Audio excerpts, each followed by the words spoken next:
महाकाल मंदिर की 45 बीघा जमीन उज्जैन विकास प्राधिकरण यानी यूडीए की एक स्कीम में चली गई।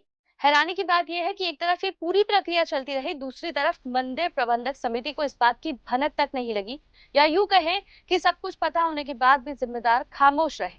बहरहाल ये जो कुछ भी हुआ है, उस पूरी प्रक्रिया ने पूरे व्यवस्था पर सवाल उठा दिए हैं। ये अधिग्रहण महाकालेश्वर मंदिर अधिनियम की धारा 12 की उपधारा 2 का उल्लंघन है, जिसके तहत आयुक्त की मंजूरी के बिना जमीन को बेचना, गिरवी रखना या ट्रांसफर नहीं किया जा सकता। जब ये सब हुआ, उस समय मंदिर प्रबंध समिति के अध्यक्ष आशीष सिंह, तत्कालीन कलेक्टर गणेश धाकर, तत्कालीन प्रशासक और सदस्य राजेंद्र शर्मा, राम पुजारी और प्रदीप गुरु थे। इन सभी का कहना है कि उन्हें जमीन के यूडीए की स्कीम में आने की कोई जानकारी नहीं थी।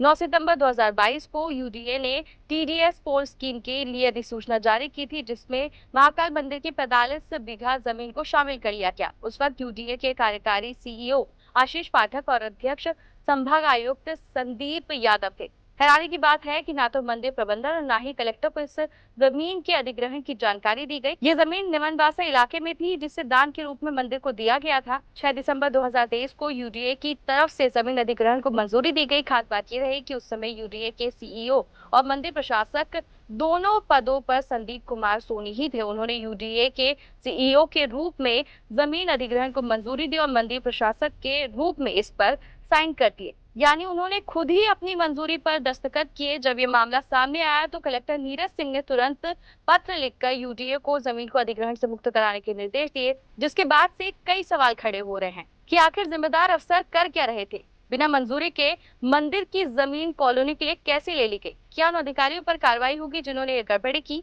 क्या महाकाल मंदिर की बाकी जमीनों की भी जांच होगी? अगर जमीन अधिग्रहण हो गया था तो 14 दिसंबर 2024 को मंदिर प्रबंधन ने जमीन की तार फेंसिंग के लिए कलेक्टर को नोटशीट क्यों भेजी? टीडीएस 4 फाइनल होने में करीब 1 साल 4 महीने लगे। इस दौरान किसी को कैसे पता नहीं लगा कि मंदिर की जमीन अधिग्रहित हो गई है? इस मुद्दे को लेकर अब विपक्ष ने मोर्चा खोल दिया है। पूर्व मुख्यमंत्री कमलनाथ ने सोशल मीडिया एक्स पर पोस्ट कर भाजपा सरकार पर हमला बोला है। सोशल मीडिया एक्स पर पोस्ट कर उन्होंने लिखा कि आखिर कोई सरकार इतनी धर्म विरोधी कैसे हो सकती है कि भगवान की जमीन ही हड़प ले। मैं राज्य शासन से मांग करता हूं कि तत्काल महाकाल की पवित्र भूमि मंदिर को वापस दी जाए और इस तरह का फर्जीवाड़ा करने वाले अधिकारियों पर कानून के मुताबिक सख्त से सख्त कार्रवाई की जाए। बहरहाल अब इस मामले में लोग मांग कर रहे हैं कि गड़बड़ी करने वाले अफसरों पर सख्त कार्रवाई होनी चाहिए। अब देखना ये होगा कि यूडीए मंदिर को ये जमीन वापस करेगा या नहीं, या फिर ये मामला और ज्यादा खिंचेगा।